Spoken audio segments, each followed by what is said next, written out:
Okay, Tom Fuller is jumping in 15 minutes, apparently. No, at Destiny, a critical part of defamation is you need to demonstrate a loss from the defamatory conduct.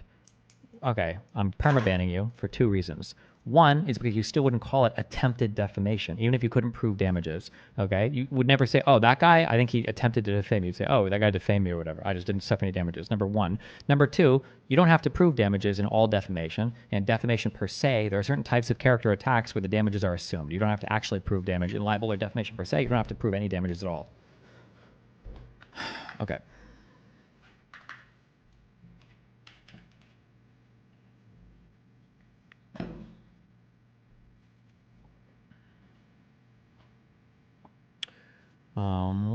Okay.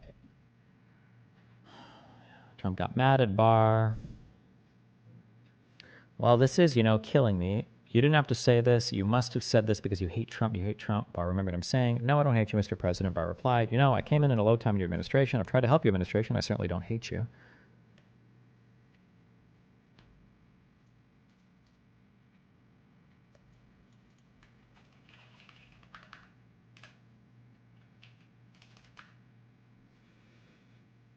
President Trump peppered him with unsupported conspiracy theories.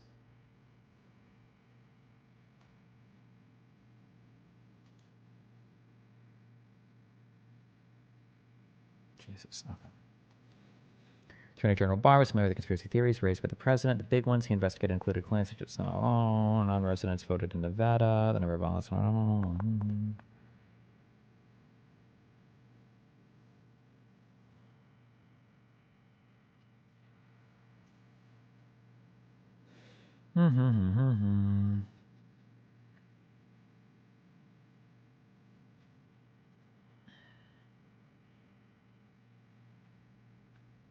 President Trump repeated about the big voter dump.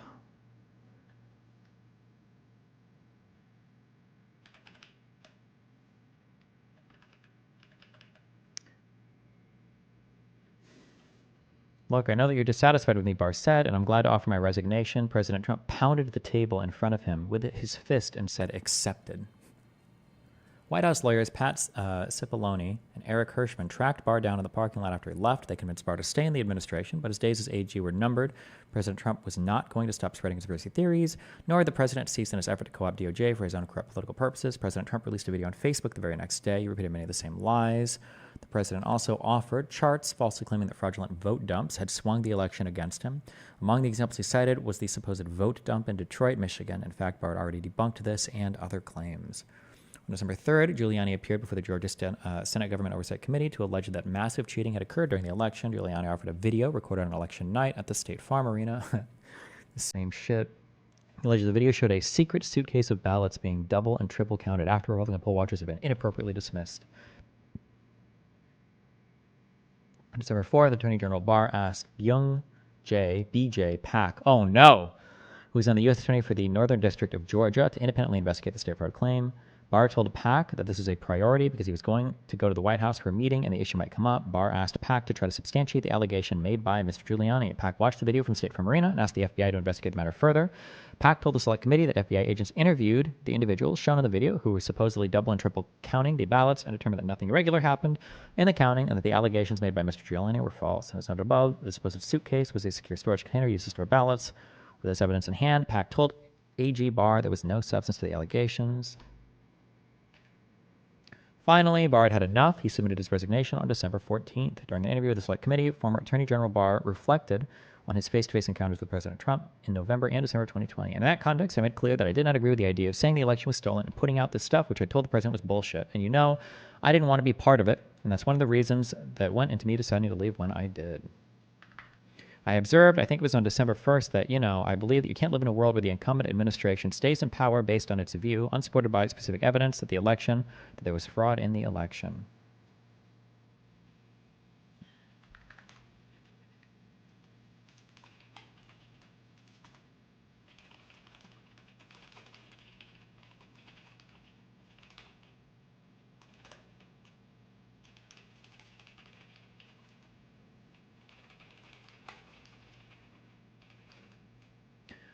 Substantiate any kind of voter fraud.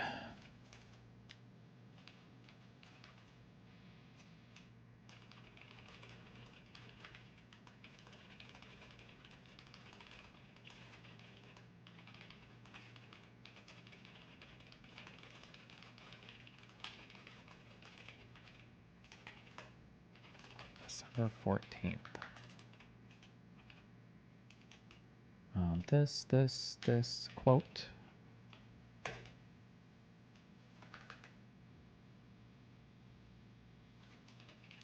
Bill Barr.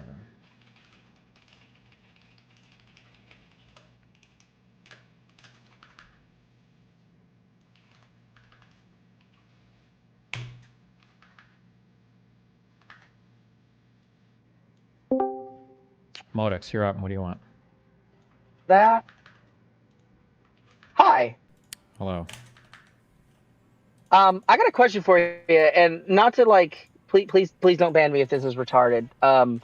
But the whole difference between the way that Doc and Ava have been covered, do you think that like in the public discourse that calling somebody a pedophile should be defined by something that you are evidenced by your interests or by something that you do, as in like, for instance, acting towards the goal of having a sexual encounter with a minor? The pedophile is like a term that's just been blown so the fuck far out from anything. I don't know. I don't think it matters anymore. Fighting over what pedophile means is totally not worth it. I don't think. Okay, that's fair. That's fair. But another thing that I did want to mention is I was talking to a couple of people about your debate with Andrew Wilson, and one thing that I was wondering why you didn't bring up is, he kept making the argument that January 6th wasn't an insurrection. It fits with this other thing. And one question that I thought that might have been good to ask there would be, okay, fine. If you're saying that the definition of what happened on January 6th fits something better, how do you know that's true if you don't have a definition for what an insurrection actually is? But I understand what you're saying. I understand what you're saying, but he just like kept dancing around it. There's just nothing. Okay. Because I was saying that, like, well, here I've got something for insurrection that's not included in riot, and he just would say, well, actually, I disagree, and then there was just nothing. He was never. You guys are making the mistake of trying to think that, like, if I would have just asked the correct question, that he would have conceded that and then moved to the next part. But there were already some things that he'd been cornered on that he just looped on over and over and over again. How can you say it was an insurrection when no one was charged with an insurrection? I answered that several times with the exact same answer. He never responded to it. And then how can you, resisting law and breaking law are the exact same thing. He looped on that multiple times despite the fact that I had answered it. If I would have, somebody came on and they did a really good job, actually asked a question of, if I had a definition for sexual assault and somebody raped somebody, but I didn't have a definition for rape, anytime you gave me a definition of rape, couldn't I just say that it was instead just sexual assault, so therefore your definition of rape is irrelevant? And Andrew literally didn't even respond to that call, and he didn't say anything about it. It was like, okay, yeah. I don't think there was any way to actually get him to concede on that point. He wasn't there to, function in good faith for that. Yeah. Yeah, no, I get that. It was more about I wasn't watching the Fresh and Fit chat, but I guess my question is would it have been better for the optics of the conversation to make to elucidate more that he was clearly dodging the fucking question and didn't want to answer it because you either saw it or you didn't. At that point, by the end of that conversation, he said that he didn't have to provide any definition for insurrection whatsoever because he wasn't making any claim about it. At that point, you either realize that he's acting in bad faith or not. There's nothing to convince anybody at that point. I don't think so. Yeah. But that's that's consistent with how he debates. That's generally how he's very verbally adept. And if you don't have a strict definition, or if you don't have the philosophical, I guess, ninjutsu to understand what he's doing, he's going to steamroll anybody. But that's how he typically relies on debating. Very rarely is it on the substance of a thing. It's almost always in some kind of prop logic field or some kind of definitional thing. That's almost always how he argues. Yeah. Right. One last thing I wanted to ask you, and again, please don't ban me if this is a dumb question, but I obviously accept that you know way more about the Israel-Palestine stuff than I do. Clearly you've spent a long time researching this and you're super deep into it. But I sometimes I struggle to accept your justifications for why, even though I understand why you don't or aren't comfortable calling what's happening in Gaza as a genocide. But my question is, can we accept that the actions of the IDF in pushing Palestinians to specific areas to then turn that area into a war zone and push them farther and farther south and setting up aid convoys that are then like, bombed or attacked by IDF forces or anything like that. Like, I get that it might not meet the technical definition of a genocide, but like, can we agree that that behavior is like very different from, say, like an invading army just trying to push the locals out? Sure. I mean, like, if you could prove that there was like intentionality behind these actions, yeah, they'd probably all qualify as war crimes. Yeah, I would imagine. Yeah. Well, I mean, but that's kind of what I get at. Like, I accept that, sure, it may not be a genocide, but I guess I butt up against the idea that it's also not a war crime. War crimes and genocide, these are different things. Like, you can have war crimes that aren't genocide. Yeah, there's lots of war crimes. Yeah, absolutely. So I see you debate a lot of people, and you hold them to task about being very specific about the context of whatever they're arguing about, and I appreciate that. And that not coming out and explicitly saying, "Oh, we're going to do a genocide," doesn't necessarily mean that the actions that they, right. So I guess can we agree that what the IDF is doing in Gaza is not the same as an invading force trying to just take over land, that it's a different type of thing? Not necessarily to have a definition, but that it's a different type of thing. What a different type of thing for what? Well, okay, like for example, like obviously they're not committing genocide, right? But I would be the type of person that would argue that what's happening is war crimes, and it's a very direct and intentional commission of those war crimes, even though it can't like technically be called a genocide. You'd have to demonstrate that, right? Like if you wanted to argue war crimes for like certain convoys being attacked or whatever, then I think you'd have to get there through showing some kind of like gross negligence. But typically the assertion of a war crime means that there's like an intentionality behind what's happening, that a convoy is being attacked intentionally, like with the intention of killing civilians, not through mistake or not through bad intel or whatever. I just don't think that anybody's ever demonstrated that. Like even remotely well. So, but you might be able to make arguments that like through some kind of like gross negligence, that like this was so negligent that it would rise to the level of it being a war crime. That's possible, sure. But I don't know if there'd be like a pattern of this conduct that you could establish.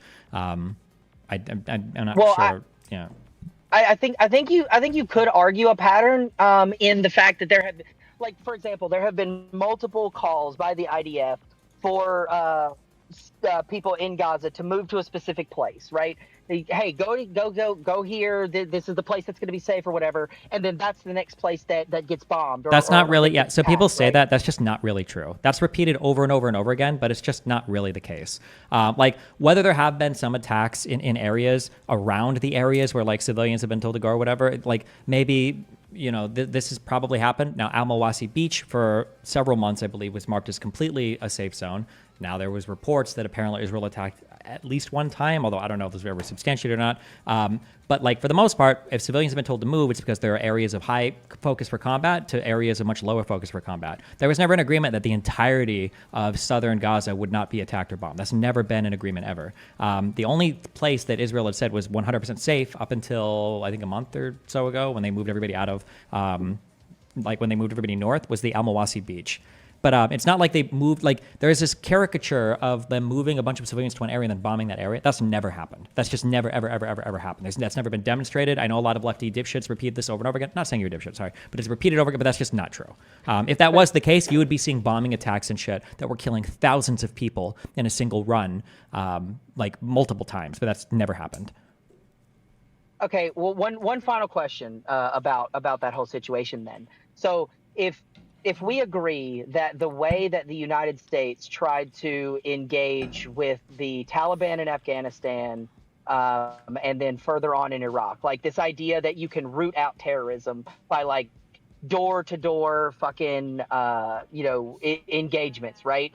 Like if we establish that was bad policy and that was bad practice, then why don't we make the same criticisms of the IDF in Gaza? Because it doesn't seem like it doesn't seem like this campaign in Gaza is getting them any closer to rooting out Hamas. I mean, they've and it killed a seems lot like of a them. I lesson that mean, what is the alternative then? What is the alternative way to conduct war?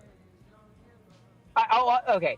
I guess I don't have an answer for that. Like I'm not an Sure. expert in like And I wouldn't necessarily global expect you to, politics but or I anything don't. like But has that. anybody ever given an alternative? Like, Well, I don't remember anybody giving an alternative in Afghanistan or Iraq either, but there are plenty of people that still criticize. Like, I don't think necessarily that somebody has to have like the correct answer in order to criticize what's being done. Like, there are certain situations where you can clearly see that something should be done, something should be done different, and maybe we don't have the correct answer for that right now, and we might not even know what the correct answer is until after it's all said and done. But I think the idea of like not being able to criticize the IDF for the actions they're taking because we can't like supplant that logic with something that is better or more humanitarian, I think that's irresponsible. I mean, you can always criticize the IDF, but the reality is that military does more than any other military on the planet to try to protect an enemy civilian population. That's true. That's undebatable. Then if you want to argue that there are more steps that they should take or that they're not doing enough, I mean, I guess you can argue that. But absent having any other ideas, it sounds like what people are just saying is you're not allowed to go to war with Hamas. That's what it sounds like. So, I mean, if nobody has like any other suggestions, and if Israel's already going above and beyond what most nations do when they conduct war, then, I mean, what are you supposed to think besides people just saying like, oh, I guess you're not allowed to go conduct warfare here, I guess. Right. I mean, I'm not saying that everybody criticizing the IDF is doing so in good faith. I mean, there are clearly people that, you know, not to mention specific people that clearly support Hamas by like bringing them on their fucking podcasts and shit. But I do think that I don't know. I just feel like there are some criticisms of the IDF that are fair. Like for example, like there's one common criticism made, and again, I don't know how like reliable this is or how reasonable it is, but like the one of the criticisms I hear is that, you know, nobody's arguing that the IDF should not be attacking Hamas or should not be trying to root out Hamas, but they're seeming indiscriminate aggression against targets in Gaza that are leading to the deaths of, you know, a substantial number of civilians might be worth looking at. And that's probably the one criticism that like not saying necessarily agree with it, but like that's one of the things that kind of rubs me the wrong way when it comes to like, yeah, the IDF is doing exactly what anybody should do, and they're, you know, this and that, and I don't know if I quite vibe with that, knowing like or seeing how indiscriminate those strikes can be sometimes. Okay, sure. I mean, I guess I was going to criticize them, yeah. Okay, well, that's all I had. I appreciate you having me on. Thanks, buddy. Love you.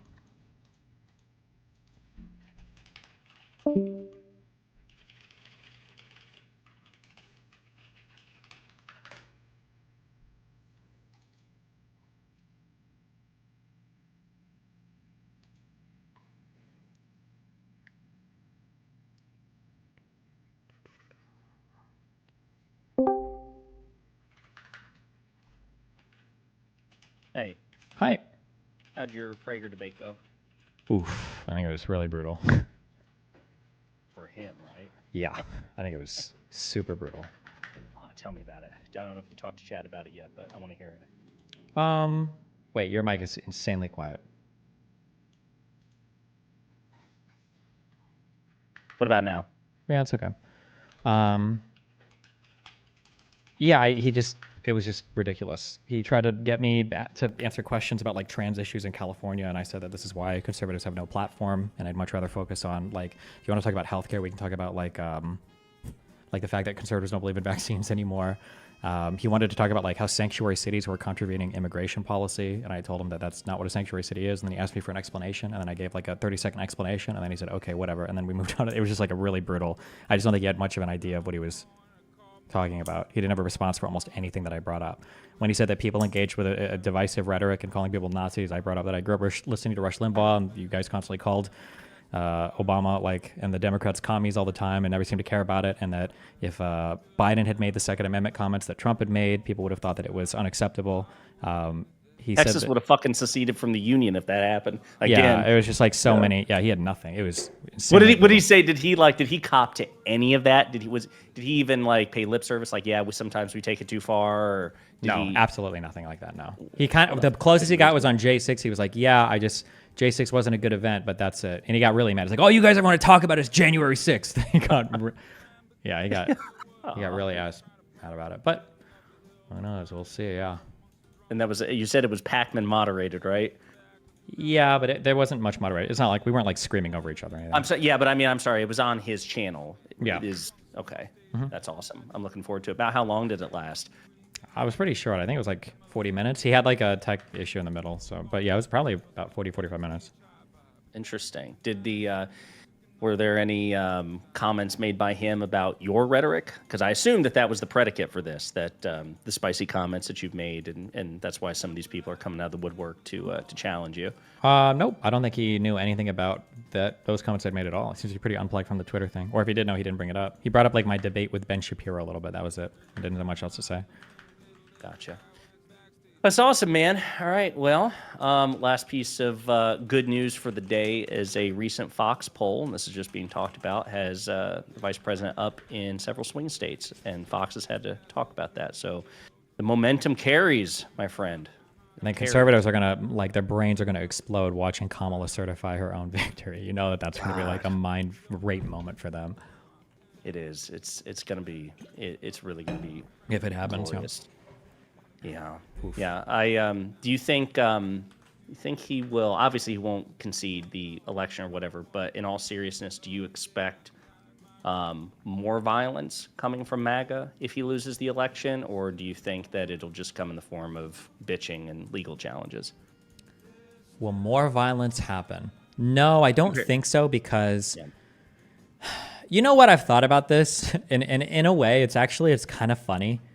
Do you know why there probably wasn't very much violence on January 6th? Do you think because they thought he was actually going to have it overturned, or? I don't think people really understand our election system. I don't think people really knew. I think that the people knew they were kind of involved in an insurrection, but they didn't really know how. I don't think they had any fucking idea. They didn't know the structure of government, the electoral vote process, what the ECA was. They didn't really understand the structure of everything going on enough to actually fight for what was happening. People just wanted Pence to do something, but I don't actually know if they knew enough what was going on. So if Trump isn't willing to come out and lay out a more explicit plan for an insurrection or for some kind of rebellion, I don't think people will have the wherewithal in their minds to actually push in an extreme measure for it. But if and also the security, they're not going to fuck around next time. There will be there will be National Guard there. There will not be, repeat, Well, and we also have a president. We would have a president on the day who actually gives a shit and will be paying attention, and would call the National Guard if need be, and not spend 3 hours in an office just watching it unfold. I think at least part of it, that's why I answered the way I did, as far as that they thought that he would have the election overturned, is one of my brothers-in-law. I remember months after the election was certified, it was May of 2021.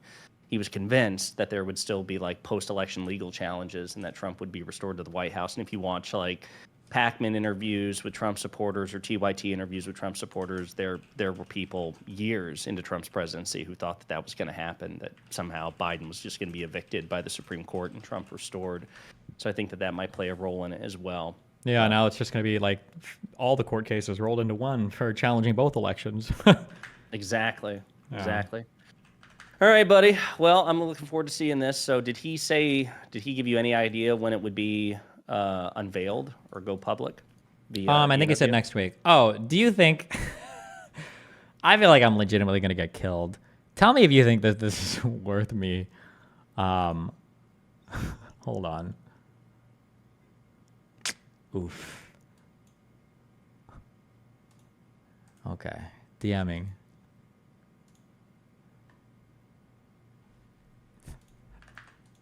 Look at this left video. Tell me if you think this is worth me fighting about. Fuck me, dude. I know I absolutely shouldn't if I value my life. But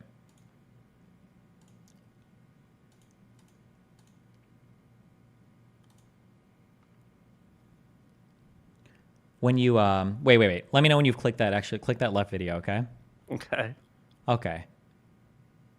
When you click that left video, go to 47 seconds, all right? Okay. Are you at 47 seconds? Mm-hmm.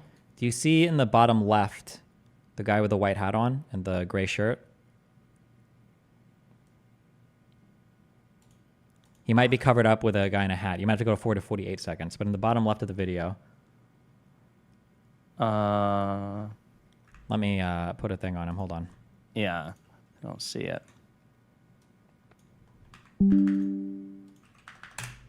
That guy.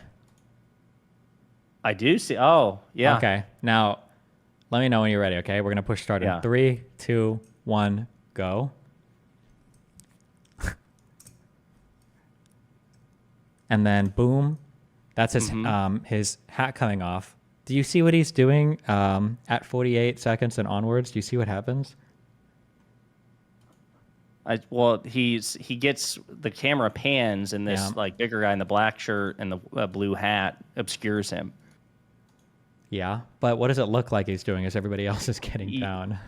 Yeah, it looks like he's standing still with his arms outstretched to record. Yeah. There are other videos of this, but I don't know if I want to start looking into it because if I do, I'm gonna want to say something. But like, have you heard anything about this? No, I haven't. That's why I was kind of laughing when you brought this to my attention because. Yeah, man. I don't know. I don't know if it would be worth the potential risk to your health to go down this particular rabbit hole, especially when you've been so productive in other anti-Trump areas. But I will say, and kind of tangentially related to this, is the FBI director kind of kicked a hornet's nest. I don't know if you saw this, Christopher Wray, because he said during a congressional hearing that it hasn't been confirmed that it was Trump the bullet and it wasn't shrapnel. Bullet. Yeah. And people are losing their shit. I'm not ballistics expert by any stretch, and I've only fired a gun like twice in my life. It's somebody who lived in Kentucky. I'm kind of like a bad son of Kentucky. But do you think it's likely that Trump was hit with a bullet, or do you think it's possible that it was shrapnel from something else? I mean, either are possible. I have no idea. It seems highly unlikely that a bullet would have missed like that little bit, but it seems even less likely that shrapnel would have deflected and hit him in that precise area. So it seems more likely that a bullet hit him than anything else. But I mean, I have no fucking idea. So, or maybe it's more likely that shrapnel did it because shrapnel would come from multiple places. I truly have no idea. I don't know.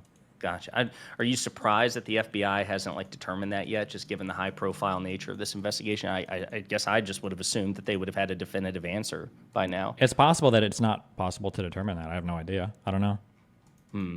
Yeah, all I would say is I might pocket this one. Although you are a glutton for punishment, so maybe it would definitely get clicks if you were to go down this particular rabbit hole. All right. Yeah. All right, buddy. You have a good one. Be careful. Bye.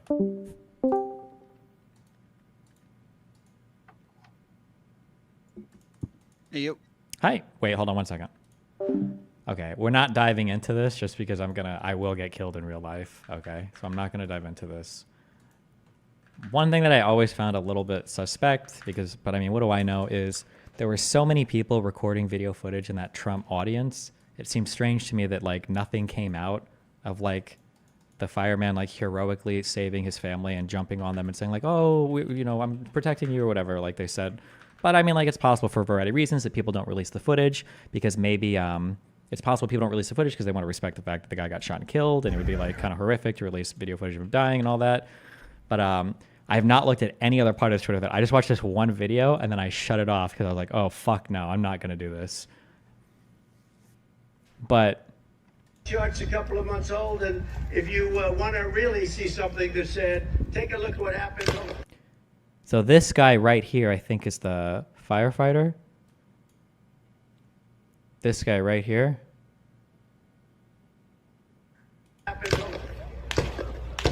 Build that wall!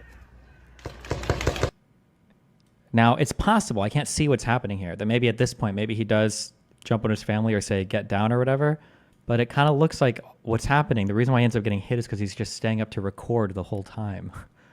Now, maybe there is a 2 to 3 second video thing here where he's blocked, and there might be footage from another angle, but you can see him right here where there's a shot and he's sitting up there to record. Now, but again, right here, we can't see him at all. So maybe at here, he's like telling his family to get down. He's got seconds here to do it. But then after these shots, then his hat flies off. I'm pretty sure there are other angles. I don't want to look. I don't care. This is not my flag to carry. Okay? This is not my flag to carry, all right? I'm not doing that. If anybody else wants to investigate, post it on the server and go for it, but good luck. Okay, I'm here. What's up? All right. I went and checked like a bunch of that. I know a bunch of people have been jumping on all day, so I made sure I watched all of those so that I'm not talking to you about it over and over. So I wanted to know, because there seemed to be confusion. It seems as though, from my position and based on what you said, that it seemed like Andrew was kind of being bad faith with the way that he was taking a neutral position on this. Now, I don't want to say bad faith. I would rather say I think that his audience would expect him to take the position that it was not an insurrection, because that's what he believes. If he's going to be like a thought leader for that group, I think they would expect him to take that position. So I think it's... He also, I would say he wasn't taking a neutral position. He was taking like an agnostic position. He was taking some position that like it was impossible to know the definition of insurrection was the position that he was taking. But do you think impossible? Do you think he was saying it was impossible? Yes, that's the position that he represented. To be neutral on a particular thing means that you've either not seen evidence at all to convince you one way or another, or it means that you have you've seen evidence, but you've seen like competing evidence on both sides. It doesn't mean that you don't know the definition of a word. That's why I said, like, if I were to ask you if January 6th was a, would you say that you're neutral on that? He wouldn't. He would say that it's a nonsense question. So for him to say that he's neutral on whether or not January 6th was an insurrection or not, but then to not even give a definition of insurrection shows that he's not neutral on it. He just hasn't considered the question. So it's disingenuous and bad faith to assume, or for him to say that he has a neutral stance on it, because he can't even define the prompt. Sure. Okay. So yeah, I don't think he had a neutral position. I think he's taking a positive versus negative argument stance, where he's just saying, okay, you have the stance that something is true.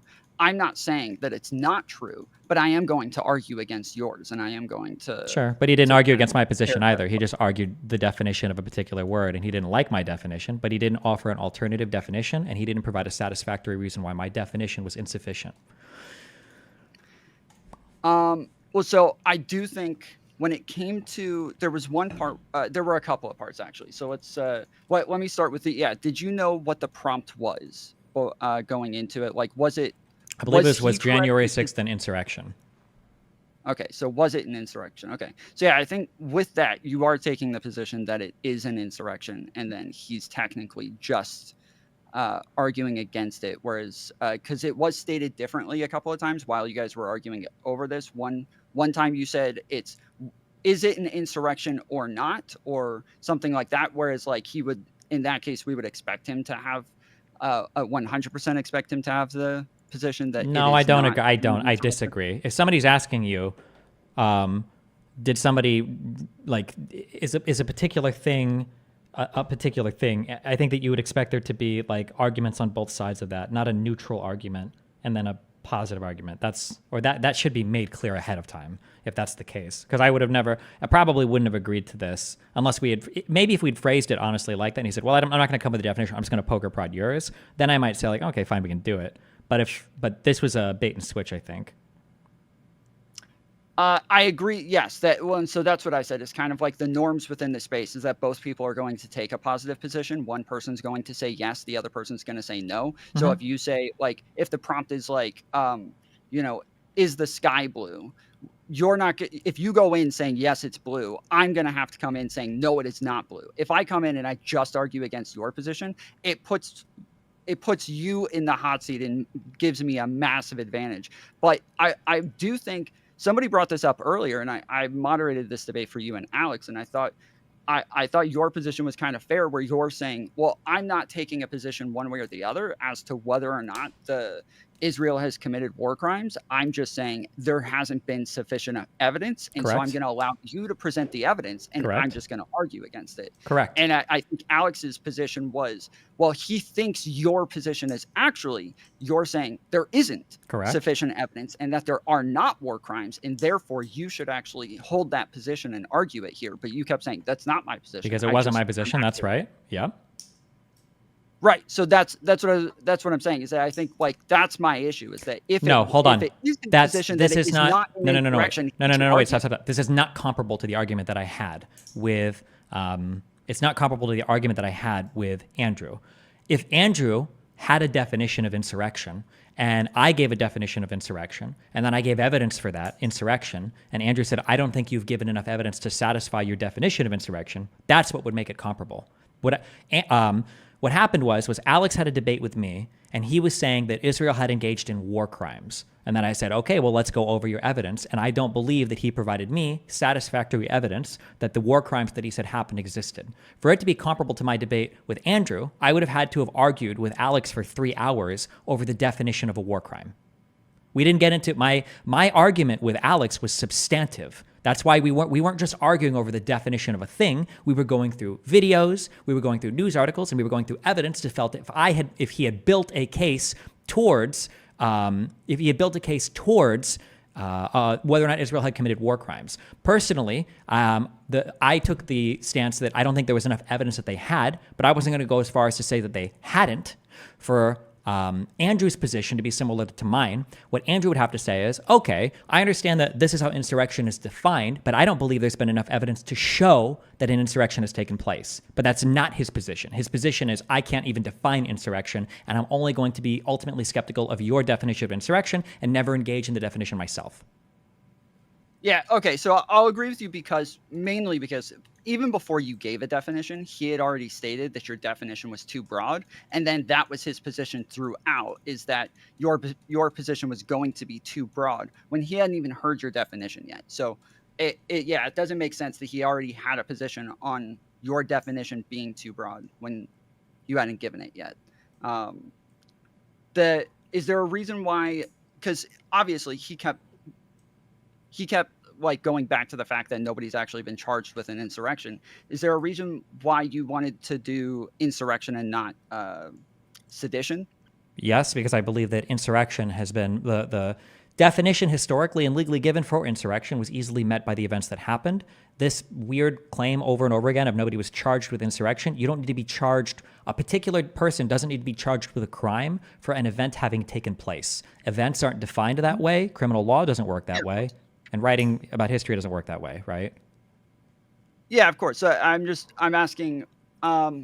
There's people seem to use them interchangeably, and I read some on the differences between the two. Do you think that there is like a substantive difference between the two that made you really feel like insurrection is like the important one to argue? Yeah, because insurrection involves an element of violence, and insurrection involves violence, and there was very clearly like a huge degree of violence on the day of January 6th.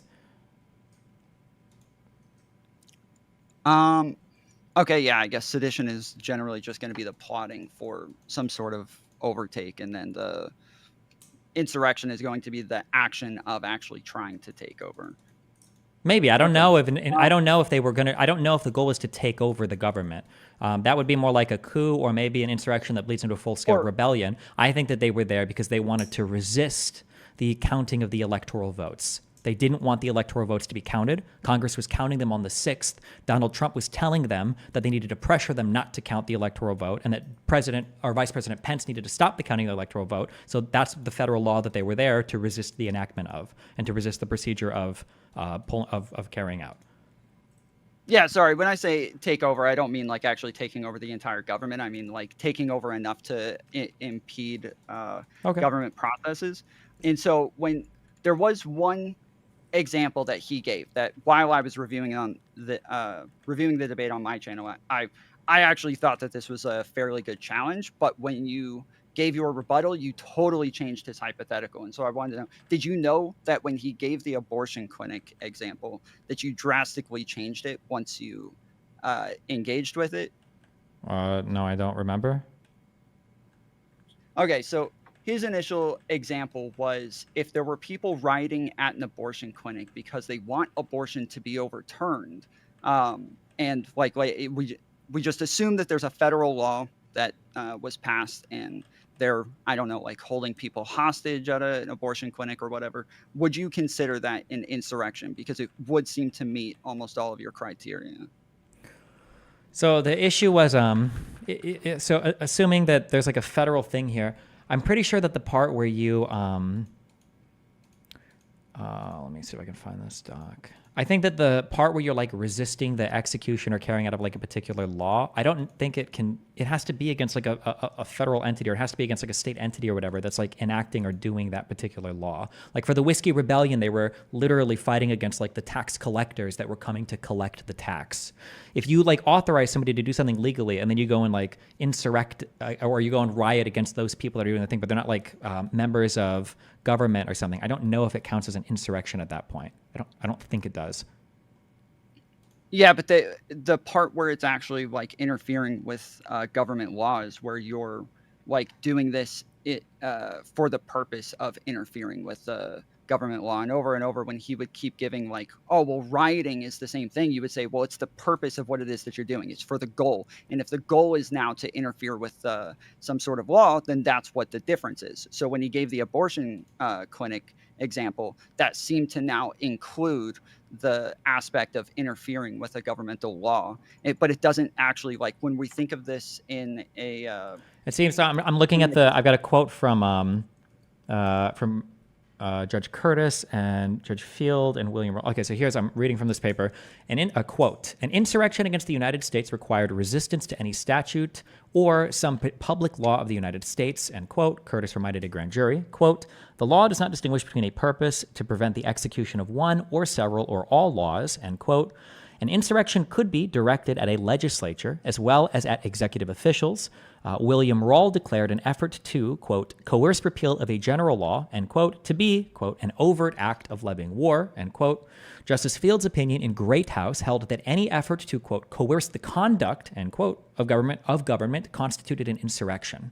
So I don't know if you can like lead a riot against like private people who are carrying out a thing that is like being lawfully done. I don't know if you could consider that an insurrection. So like if for instance, let's say that somebody coercing the conduct directed at a legislator or officials, but it's not directed at, it's the violence is directed at private citizens that are doing it there, right? Well, okay, I suppose. I mean, they're holding these people hostage, and the ransom is on the government. It's on the officials now, and so technically, yes, it's directly on these people, but it is indirectly on the legislator and the officials to actually do something to fix this. And in order to amend it, they would have to. I don't know if just if making them pay the ransom counts as doing the action to them, but I mean, like, I don't think I would agree with that. But even if I were to grant all of that, all I'm going to say is then fine. I guess we could count that as an insurrection, I guess. Yeah, so that's more so what I'm wondering is that, like, because within your definition, it seems to meet the requirements.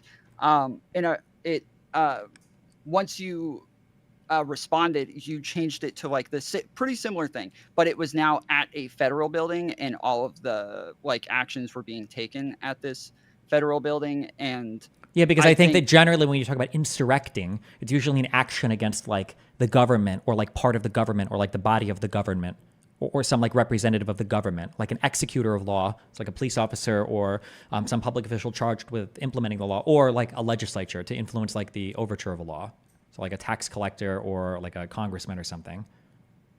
Like right. Nobody in an abortion clinic is passing any laws or is like the executor of a law. They're just doing things that are lawful, right? Right. So this is like where I struggled with it. It's like conceptually, when I think of an insurrection, I feel like, yes, like a government building or like a military or police or something like that being involved in some way. And then now legislatures and laws and things like that, those are going to like build on top of this conceptually. But when I think of it, even if we change the person at the abortion clinic, there's a girl there to get an abortion and she's justice's daughter, and now they're holding a justice's daughter captive, it still seems like it's now more directly engaging with an official, yet it still does not feel like an insurrection. And then I would say, even if we change the daughter to the actual justice themselves being I don't held wait. Hold on, captive- just real quick. What are we even arguing in further of here? So I'm trying to understand, like, more so the way that you're defining it and the way that you're thinking of it. So not to Wait, challenge wait. whether or not, Why? like, How would any of this investigate. even remotely apply to anything even remotely similar to January 6th? Not necessarily. Okay, it's about whether or not your definition, whether or not you have like an understanding of your definition, and me wanting to know that understanding. Because I reject out of I said, hand any type of nibbling around the edge to find the most far out possible way that insurrection might not apply to the most hyper-specific example in the world. I reject out of hand even entertaining these arguments unless somebody wants to give me a different definition. Like if it's going to be, what if there is a doctor, not the attorney general, the solicitor, what's the name of the head doctor in the United States? Fuck, there's a name for this guy. But like, what if that was the doctor performing the abortion, but it was in Puerto Rico, or no, but it was in Okinawa, Japan, but it was on a U.S. military base, and there were only two people insurrecting, but one was a half Japanese citizen and half U.S. citizen, but the violence that they were doing was harikari and seppuku, which isn't violence in an American sense, but it's like, I reject. Out of hand, I reject any type of weird nibble around the edges. Whatever we're talking about for J6 is way, way, way over this like insanely weird nibble at the edge. The only way that I would entertain an argument like this is if somebody even had a remotely competent or coherent definition of insurrection that they wanted to suggest instead, or is your position that there is no such thing as insurrection, and whenever anybody historically wrote about the term insurrection, they were just writing nonsense? Yeah, so just to be clear, I 100% think that the January 6th is an insurrection, but I don't know that I personally can come up with a definition that is going to be consistent enough to where and I don't think your definition is like poor or inconsistent, but it is more so that so the conversation again is like that with my audience is that we were thinking like, okay, conceptually, when we think of an insurrection, lots of times when we challenge these definitions, we're not really going to feel like that fits a definition. And I think a lot of the time with Andrew, when he's talking about like pot smoking hippies and shit like that, like he's trying to like make it these people that seem really harmless and unviolent, and they're very peaceful, and now you just don't want to call it an insurrection because they don't seem all that But bad. he's fallaciously, that's why I jokingly said, what is the name of the fallacious appeal to most people don't feel like a thing? Like that's not a real argument. That's not an argument made in good faith, right? What if a grandma wanders into a store and, she'd been told by her children that it's actually okay to walk out of the store with a PS4, and she does it? Like, well, does that actually count as stealing? Does she really feel like a thief to you?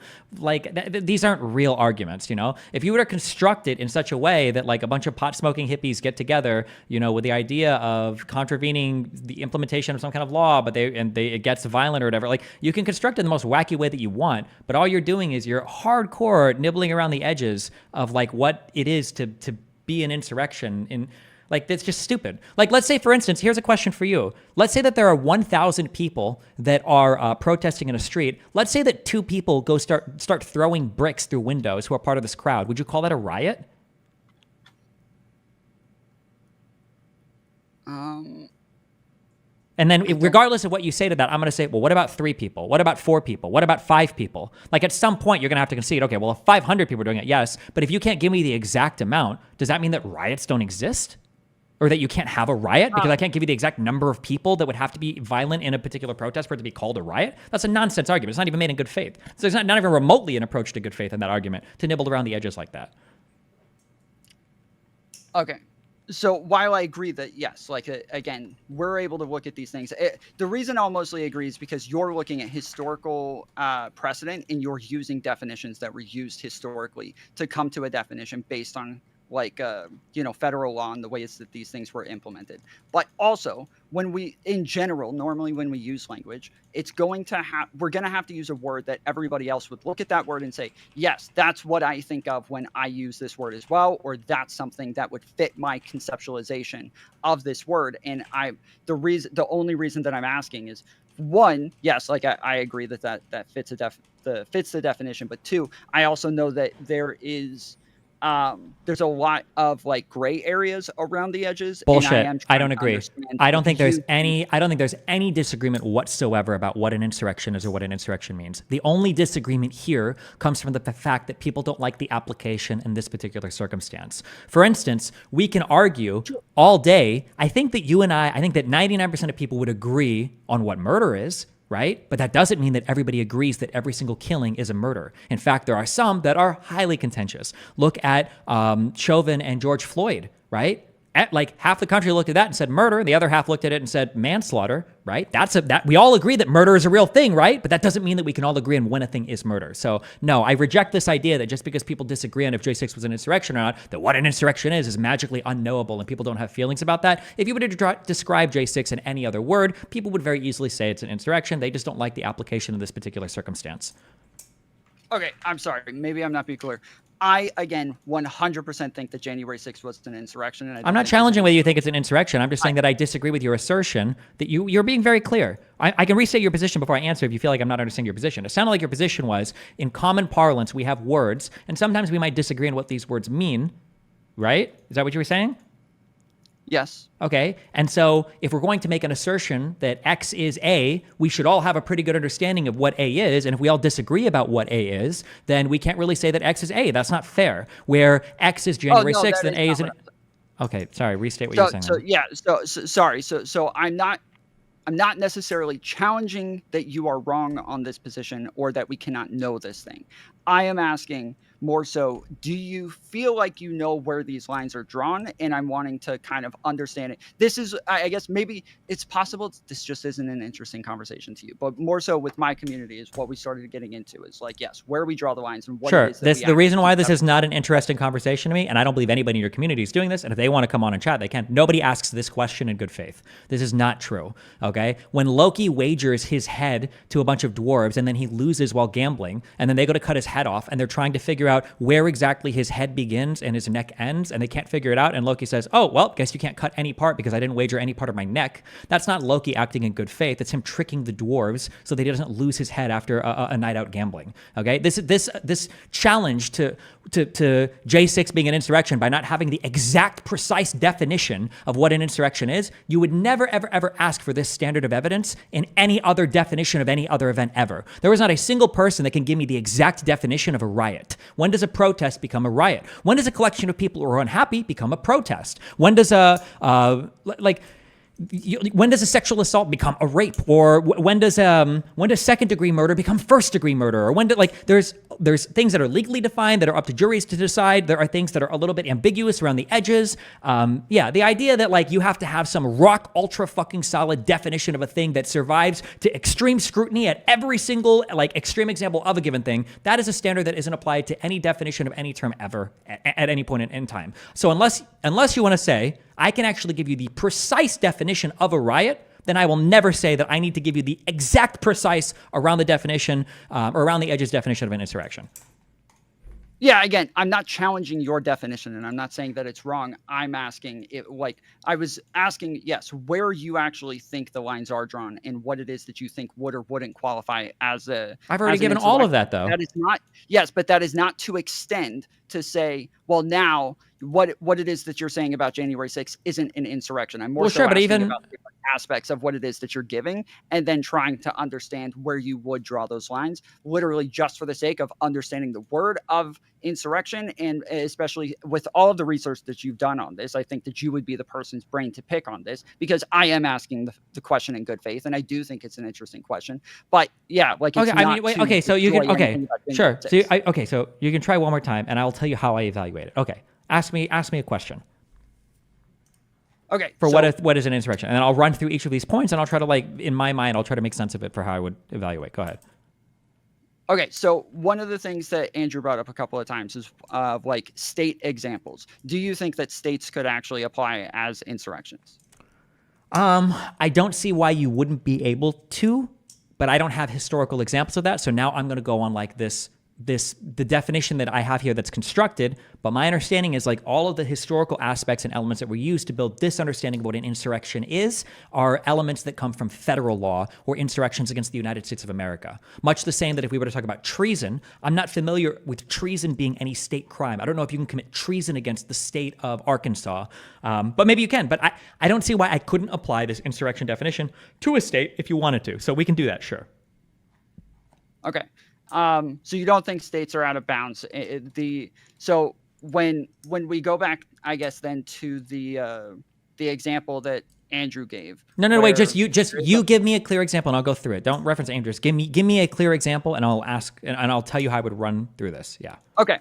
Let's say there are a bunch of random people being held hostage, and I'll change this in just a second, but there's a bunch of people randomly being held hostage at their homes, and they're being held hostage in order for Congress to not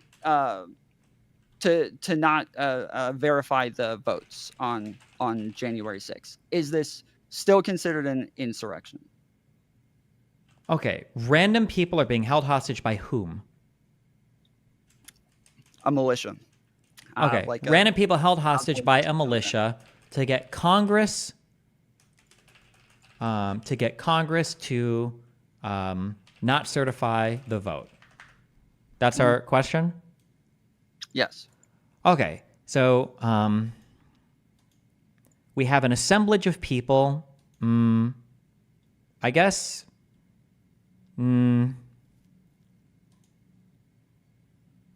Maybe one of the first factor is met. 2 is resisting any law or interfering with the course of government proceeding.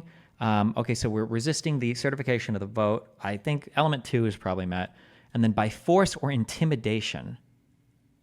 I don't know if it counts as force or intimidation by proxy. I don't think so. And then for public purposes, so element 1 might be met. I don't think element 3 is met. I don't know if that force or intimidation can be by proxy. So like, let's say that the president was going to sign into some law, and like 100 people decided to take hostage like 10 civilians in California, and they were like, we're going to kill this person if the president signs this into law. Like, does that count as an insurrection?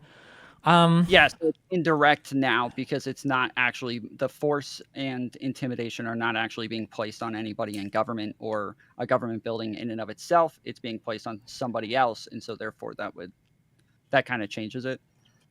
Maybe I would like hesitantly say yes to this because you're doing through intimidation. I guess maybe I could maybe say yes to this. Sure. Okay. So the next question that I was going to ask is if we changed it to like actual like Congress, like they did the same thing, but they kidnapped all of Congress at their homes, not at the actual building, but at their homes. That would definitely meet that. Absolutely, yeah. Part. Okay. Because one of the issues I think that I have is that I think that like we would almost definitely, I feel like it would almost always have to be through some sort of government building. But I don't know if that's actually correct. And it just in my head, that feels right or feels more like an insurrection within like, yes, a conceptualization of what it is that I would actually immediately call an insurrection. I see something on the news. I hear them say, this thing happened. I'm wanting to know, well, what do I actually apply the word insurrection to automatically? And I think that, yes, like a government buildings almost make it like an automatic thing. Not necessarily. If you're attacking a government building, like you might not be trying to like stop like a particular thing happening. Like for instance, if this exact same thing happened on January 7th or January 5th, I might not consider it an insurrection. Because now I'm not sure if you are resisting any law or interfering with the course of a government proceeding. You're there protesting, and even if you riot and they blew up all of Congress, I guess, or maybe they did it with the express purpose of stopping the proceeding tomorrow, I think that would make it different. The fact that it was on January 6th, I think, is very important. It gives it far more intentionality for what they're trying to obstruct there, which was the counting of the electoral votes. Well, yeah, that was actually my very next question is like, yes. So they like same exact thing or not same exact thing. A bunch of people, same people, they go in at night and they like, yes, they set up a bunch of things like, I don't know, like things that are going to go off like gas in the air conditioning units that are going to make everybody run out of the building. But they did it all the night before Sure, if it was the goal with obstructing what was happening on the 6th, then maybe you still would say sure. But if it was like the exact same thing that played out last time, but it happened on January 5th, I don't know if you call it an insurrection at that point. But if you're trying to like rig the building or, tamper with the building in some way that would cause to interfere with the passage of the law or the counting of the votes, then it would count. Okay. So that makes sense. I get all of that now. Okay. So with the debate, when you didn't want to engage with the state hypotheticals, was that because you felt like it had to apply to federal in order for it to be the same? Or did you feel like it was going to fall outside of your definition? Or what was the reason for kind of like avoiding the state hypotheticals in the middle of the debate? Because when I wrote down my strategy going into this debate, I recognized that it was unlikely that he would be able to actually engage with the substance of the debate, and there were only 4 possible ways for him to try to eke out a successful conversation, and he would either have to, 1, appeal to a personal definition of insurrection, in which case my counter would have been, your personal definition is irrelevant. What matters is the historical and legal definition used, especially in the drafting of the 14th Amendment. The second way he could have gotten out was by claiming that BLM/protest or whatever the fuck else must have also been an insurrection. He partially tried to do this, but I didn't want to engage on anything related to BLM or any other protests or Chaz or whatever else. If he wants to argue if those are insurrections, that's fine, but he needs to concede the primary point, and then we can move to the other things to see if those would be insurrections or not. The third way was some people say, well, it was never going to work, so it wasn't an insurrection, in which case I would say they're not defined by success or fail. And then the fourth strategy is, why was no one charged with an insurrection? And the answer to that is because individuals are charged with or not charged with crimes for a variety of reasons. That has absolutely no bearing on whether the event itself would be characterized as an insurrection or riot or whatever. So I guess he technically used 3 out of 4 of these strategies that I said were the only way that somebody really in bad faith could respond. But that's why I didn't want to run down the rabbit hole of being on the defense the whole time, which I guess I ended up being because he didn't even provide a positive argument. So there was no way to, I don't want to sit there and run down the whole of the whataboutisms for the entirety of the debate because it's so tiring and it's so bad faith and it's so boring when conservatives do this to defend J6.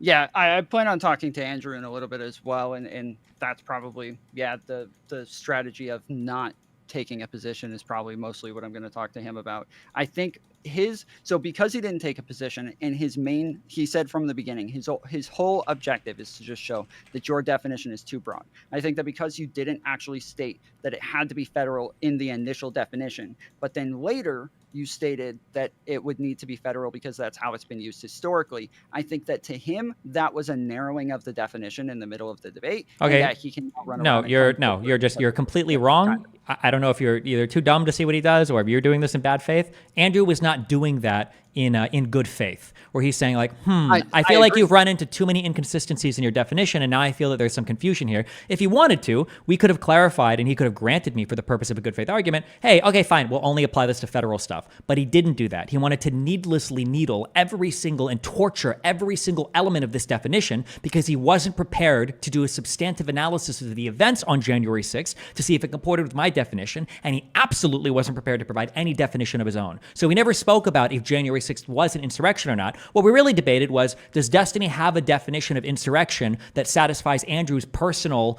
nebulous ideas of what a particular thing is? At no point was Andrew confused about what I was saying, and at no point did Andrew feel like I changed something too much to understand. He was only doing this to torture the definition such that he didn't have to engage substantively with any point relating to J6. That's what was happening, to be ultra clear.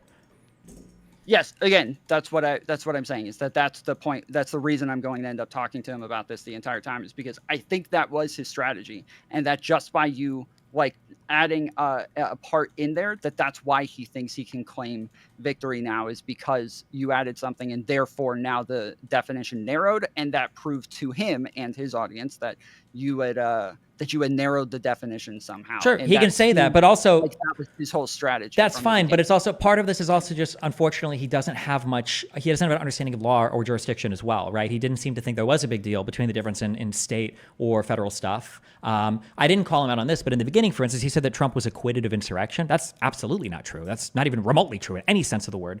And then also he also claimed that he was asking me questions about like, are you sure that DC doesn't exist in a state or isn't a state? And then he seemed also to not know that Donald Trump was indeed the head of the National Guard for DC, because DC is a federal entity and that goes through the federal National Guard, not a state national. He didn't seem to know any of these things as well.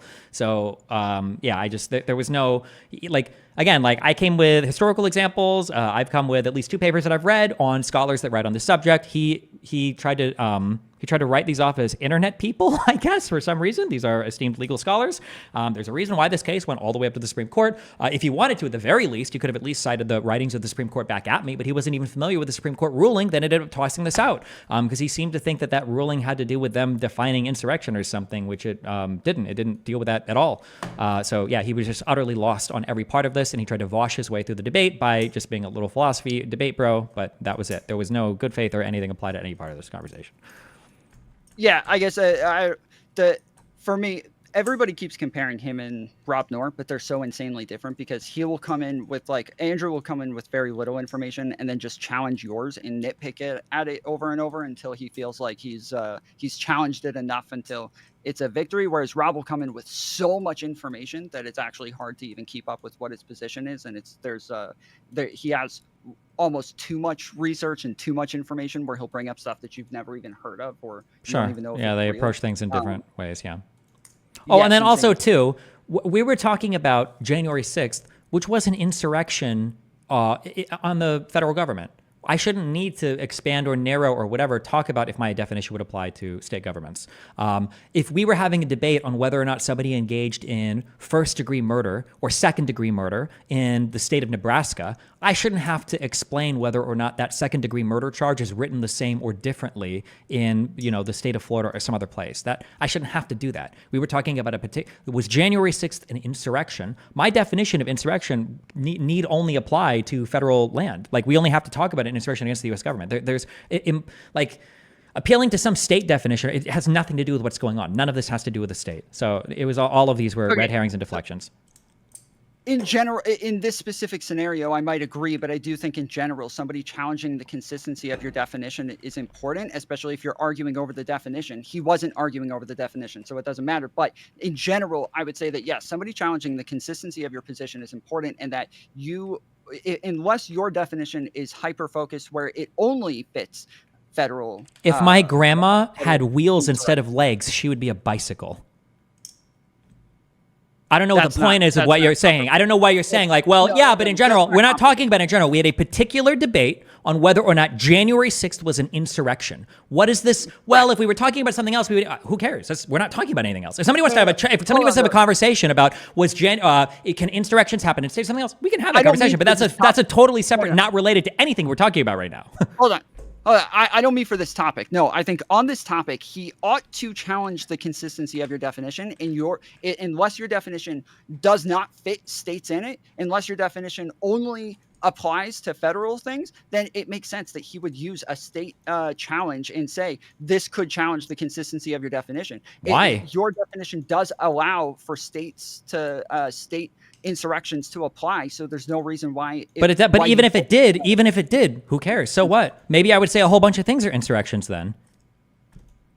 Right, but if that's not, it doesn't matter if you would, it matters if you wouldn't. If you say, okay, this fits my definition, but I wouldn't actually call that. Wait, no, hold on. Then I would just be a hypocrite. Consistency. It doesn't. No. Yes, that's the point. That's what I'm saying. But me being a hypocrite doesn't engage with it. But me being a hypocrite doesn't influence whether or not I think January 6th is an insurrection. It matters as to whether or not what you're using as your definition actually fits and whether or not your definition makes sense. It does. Your definition ought to be consistent, and you ought to hold. Hold on. First of all, hold on. You understand that second-degree murder is defined differently across every single state in the United States, right? That there are different charges for similar types of crimes, or that they're written differently. There is absolutely no rule saying that the U.S. federal law, and not to mention the fact that that's not even true. That if you can go and find insurrection Florida, and you can look up crimes for insurrection in Florida, and the way that these are written in state statutes are not the same as it's written for a federal statute. Definitionally so. So no, the idea that Okay, if you're saying federal law versus state law, then I agree. But I'm saying based on your definition, what definition you're using, you didn't say this is how the state or this is how the federal government currently defines insurrection. You said this is my definition because this is how I see it's historically been used. In federal cases, yes. Yes, in federal cases, but you're not saying that this is like federal law now. If you are saying yes, this is federal law. No, I'm not saying it's federal. I'm just saying of course it's going to be different in different states. I agree with that, but I'm saying if it's your personal definition, yes, you have to hold it. It's not my personal definition. It's the one that I'm using, and in order to establish the definition that I'm using, I'm leaning on historical and judicial precedent for it. All the historical and judicial precedent that I'm leaning on talks about insurrection in a federal sense. So I don't know if that particular definition, I don't know if that would extend to states or not. I have no idea, but it's not relevant to the debate. You don't have to ask me in all possible worlds or in every possible reality or in Harry Potter, if an insurrection started at Hogwarts and carried over into the Muggles world, would it still? I don't have to answer all of those questions. That's absurd, especially against an opponent that hasn't given a definition that's superior to mine. The only way that in your world, the only way, in my opinion, as a good faith debater, that appeals to hypocrisy work are if you can give a more workable definition. So if somebody were to say, Destiny, I actually don't like your definition of insurrection because I would define it this way because yours has all these problems and mine has none of these problems, then I would be forced to contend with, okay, well, fuck, that definition might be superior and maybe I would have to challenge mine. But you can't just endlessly nitpick and needle mine and then pretend that you've made some sort of argument that because, that's just not the case. So you don't think your definition has to be consistent because Stop. Wait, stop. When you say my definitions have to be consistent, my definition only has to apply in federal jurisdiction because we're arguing about January 6th. That's it. Wait, but that doesn't, it's your, hold on. The prompt of the debate was not, is this federally, in federal law, considered an insurrection? Or is this enough for them to be charged with insurrection according to federal law? That was not the prompt of the debate. It is your personal definition. You chose to use federal. The question was January 6th an insurrection? Okay, the assumed venue, jurisdiction, territory that it would be applying to is the United States federal government. DC is U.S. federal land. No, for everything. It's the United States. It's federal territory. We're not talking about a state. If it was a state, then we would maybe be considering it in different ways. But I've never heard insurrection or treason or anything to refer to actions that you can take against a state. January 6th was about an insurrection on federal property against the federal government. So it would be assumed by any good faith debater or anybody with a brain that when we're talking about insurrection, clearly we're all talking about against the country of the United States of America, not something that would apply to every state. Because what if I grant you that? What if I say, yeah, true, it is states. And then you go, okay, Destiny, well, what about a city? Does insurrection apply to every single city? What about to every single county? Can you insurrect in a neighborhood? I don't fucking know. That's not what we're talking about. And yes, you're making it about the law for some reason when the question was not about the law. I'm not making it about the law. I'm not making it about the law. What? Okay, you keep saying that this is the thing that separates it is the fact that federal law is going to be very different from state law. No. You are making it about the law.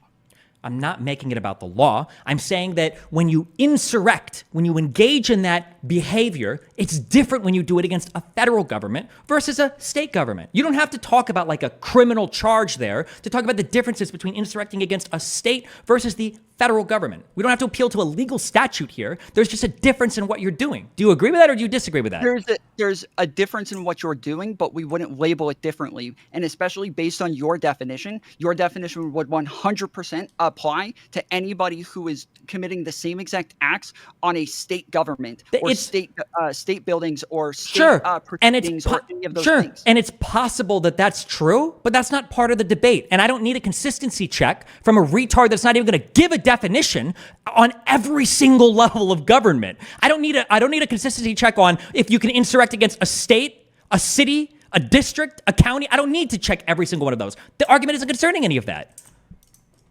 And also, I didn't come prepared. I didn't come prepared to debate on insurrection against states. I came prepared to debate on whether January 6th was an insurrection. And the studying that I did there, the historical material there, my understanding is all focused on insurrections against the United States government. So I'm not even comfortable answering. Like, could the definition apply to a state? Sure, it's possible, but I'm not going to sit there and throw my weight behind that, because unlike what you and Andrew are saying, it's not my personal definition. This is the definition that the federal legislatures had in mind at the time that the 14th Amendment was drafted. And that's the historical argument and the judicial precedents that I'm leaning on when I make this argument, because my debate was over whether or not January 6th was an insurrection. Now, the rest of that would be an insurrection against the United States government, not an insurrection against Massachusetts or Pennsylvania or New York State or Virginia or anything else. It was an insurrection against the United States federal government. So I came prepared for an understanding of what an insurrection was against the United States federal government, not one that would apply to every single city, state, district, and whatever on up.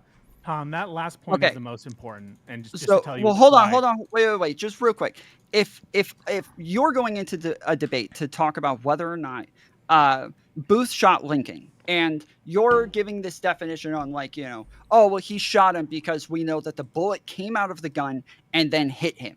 And then he says, okay, well, in this other example where Kyle Rittenhouse had a gun, let's say Kyle Rittenhouse had a gun, but he just had a bullet that was just sitting in the barrel and then slung the gun at them, and the bullet now came out and hit the person, and you say, whoa, that was a state charge, okay? That wasn't against a president. That doesn't count anymore for my definition of shooting, because now it wasn't against the same person the or point. the same You're not thing. understanding what he's saying. Wait, hold on. Wait, I can answer. Okay, hold on. When you talk about insurrection, okay, can you acknowledge that an insurrection is a thing that can exist independent of, like, a legal definition? That we can talk, for instance, like a riot, right? Yes. Okay. Yes, that is what I'm saying. Okay. The research that I did about insurrection has to do with engaging in insurrection against a country, not like a subdivision of the country or a state in the country. So I didn't come prepared to talk about whether or not my research about an insurrection against a country would equally and evenly apply throughout against all the states. I don't know if that would be the case. And off the top of my head, I maybe could think of some challenges that, well, now I'm in a really uncomfortable spot, because I said, well, yeah, it would apply the exact same to a state. For instance, what if it was the case that Donald Trump or Joe Biden felt like Texas wasn't enforcing their border policy well, and so Biden were to go and send down federal agents to contravene the state of Texas in how they wanted to enforce immigration law, right? You have an assemblage of people all united for a common purpose, using force or intimidation to contravene against, like, a public interest of defending the border in Texas. Well, now, Destiny, are you saying that the federal government is committing an insurrection in Texas? Well, fuck me, I don't know now, right? And I could probably think of like 2 or 3 more examples. I'm not sure. January 6th, though, was not an insurrection against a state, so I didn't come with a common or legal understanding of an insurrection against any particular delineation or division of territory, but against an entire country. That's what I came for, because that's what this debate was about. And my definition doesn't need to apply all the way down. What were you going to say, Pisco? Yeah, so I think it's important.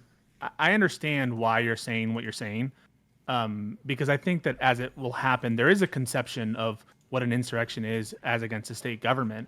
But what Stephen is saying is true, that he's focusing on historical usage as relates the framing of Section 3.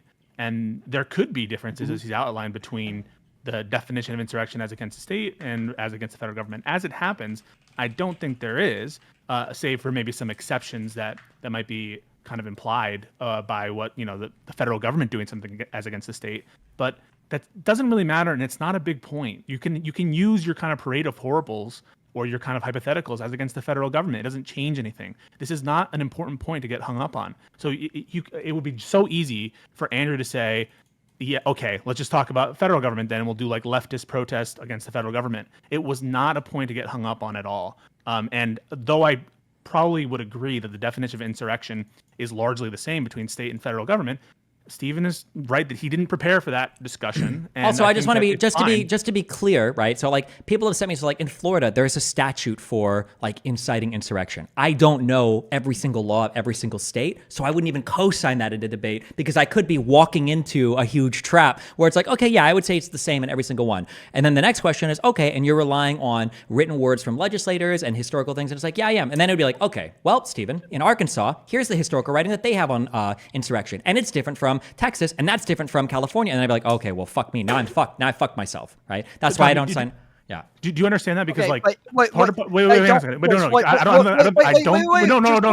Tom, you're both of you just no, spoke, and I would like to Tom, challenge what both of you just said. Tom, because I don't think you truly understood what he just said. So what he just said was his mode of analysis is kind of a form of originalism, and that means it's not. We don't look to the definition of insurrection right now. You look to the definition of insurrection at the time of the enactment of the relevant provision. And so what he is just telling you, even though I agree at the time insurrection, in the 1860s probably was consistent between state and federal, it could be that there's a relevant provision for insurrection that happened in a different place in time. I understand. If you look at the definitions, and they're not personal definitions, you look to like statements made in the 1860s. There's a reason that the dates are kind of all in the 19th century and kind of around the Civil War, because that's when the provision was enacted, which Stephen is referencing. I understand, but when I ask him, are you using is this an argument over whether or not they it fits the law or whether or not they can be charged with it? He says no, that's not what I'm arguing. Okay, so he's using a colloquial definition. You just made a mistake there. He chose to get his wait. You just said a mistake, right? You just said, is it legal? The legal definition, and therefore he can be charged with it. You understand that he is referencing a legal definition. He's referencing. Yes, let me finish what I'm saying. Hold on. Stop. Let me finish what I'm saying. So he's saying that it cannot be it is a colloquial definition. He's not saying that. Stop talking, Pisco. He chose to use historical precedent in order to come to his definition, and he's saying this is why I personally call January 6th you're wrong. An insurrection is because this is what I used to come to that definition. But now he's saying, oh, well, you can't challenge my definition because I chose to use this historical precedent to come to this definition. That's what he said. Tom, no, hold on. Wait, real quick. I speak for myself. Okay, hold on. This is the definition that I'm choosing to use. That doesn't make it my personal definition, okay? The definition that I'm using is what insurrection was thought of at the time of the framing of the 14th Amendment. And the reason I know that is because lawmakers would use this term when they would put it in certain statutes or when they would put it in a constitutional amendment, and that gives me a guideline for as to what insurrection meant. I'm not using insurrection as it's defined in a law. I'm just looking at laws because when that law was passed, insurrection would have been used in a way that I could understand what they meant when they used it. That's the definition that I'm using. And he grounded that out in his opening argument about whether or not it fits the 15th Amendment. And I was asking, okay, yes, is not the 15th Amendment? Okay, so stop. Stephen said at the start of the conversation, he gave a rationale, right? He gave a reason why he's citing texts and documents related to the 14th Amendment for his definition of insurrection. He said, the reason I'm using this definition is because the Constitution is the document that binds our society. Do you recall in his opening argument that Stephen made, the first minute and 2 minutes, unlike Andrew, who used his entire opening to do irrelevant statements about inconsistencies, Stephen grounded it out and why he was picking a definition grounded in the Constitution, because that has some purchase over our society. That's why he's picking the definition. I agree with all of this, yes. His picking that definition, one, is not a proprietary definition. Or a personal definition. What he is purporting, and Andrew can contest this, he didn't, is that this is the standard legal definition according to Section 3, and it makes sense to use it. But that's not a personal definition, and it doesn't require charging or a criminal standard or the fact that their charge is broad. That's just silly. And so there's this conflation constantly between the legal definition, which Stephen is citing, but it doesn't mean that it's coextensive with actions that a government may or may not take. Yes, I understand. But when I ask why you wouldn't engage with a consistency argument that would apply to a state, he's saying, yes, because my research had to do with federal and my and the argument overall had to do with federal. But when you go into a debate, you come in with a definition that you're using and the other person is challenging it. And it's on you calling it an insurrection. You're saying this is an insurrection. And if he gives another definition, he may give another definition that is completely different and has nothing to do with federal or state or anything. And he's saying, this is my definition. This is why I don't think it Okay, wait. But in order for this to make sense, then maybe if the debate is a federal insurrection the same as a state insurrection? Or would January 6th have been an insurrection if it was against a state courthouse? Then this would have been relevant. Anything to do with federal or state at all. But the debate prompt was January 6th an insurrection? I don't have to prove if the federal law. According to federal law. Wait, stop. Shut the fuck up, Pisco. No. According to the Tom. It is happening on federal ground. Why would you ever invoke the state definition of a thing ever? You wouldn't. That's my point, is that you're using a colloquial definition. Why are you saying colloquial? My definition of this. Why are you saying colloquial? The definition that I'm using, okay? And also, I don't know why you're saying colloquial. I'm appealing to the definition that lawmakers were using, which is the opposite of colloquial, that shows up in constitutional. Okay. So why the fuck are you saying that? Yeah, but I'm using it. That definition is in application to federal understandings of insurrection. Do I truly need to specify that? If I tell you, for instance, that Kyle Rittenhouse, let's say that my prompt was, I believe that Kyle Rittenhouse engaged in murder. Do you think that a valid fight against that is whether or not he would have qualified for a federal murder charge because it happened in the United States rather than just the state that it was in? It doesn't make any sense. No. We're talking about the venue. January 6th occurred on federal property. So we're obviously, and against the United States government. So I don't need to expand my definition or speak really at all about insurrections. I might call them insurrectionublues if it happens in a state. I could have a whole other definition and it wouldn't fucking matter. It's not relevant. Correct, but somebody like Cenk Uygur would go into a debate and say, oh, well, I think Kyle Rittenhouse killed somebody because I think all you need is intent and killing somebody. And now if you have those two things, now you have murdered them. And then when you go in, you're not going to appeal to what state he killed them in and whether or not he got charged or whether or not he got convicted or any of those things. He's giving you his definition that says this is based on intent and killing them. And that's what you're basing the entire debate around, is what he gave you as the definition, not anybody else. You're saying, Stephen is telling you. Yeah, somebody that jumped into this. That sounds retarded.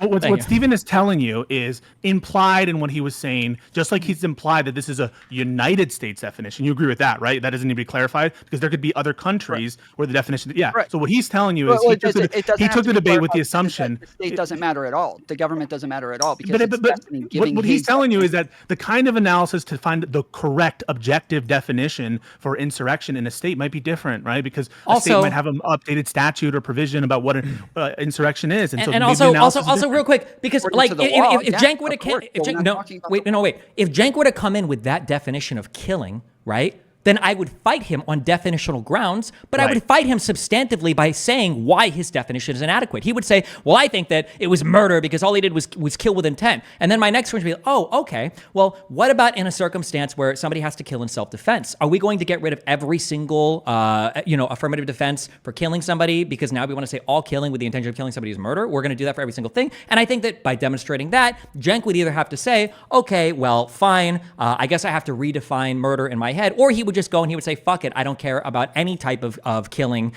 in self-defense. I would say that all of them are murder. So I think I would have adequately demonstrated the weakness there of his position of having that. Andrew was not able to demonstrate and I did that, by the way, by showing a clear example of how it would fail, and I could give a clear example. I think that murder should be defined with the mens rea of killing somebody with no justification whatsoever. You're doing this with a criminal, a devious intent, okay, to hurt or kill somebody, right? I could give an alternate definition. I could substantiate why it's better, and then I could give an example of where his definition fails.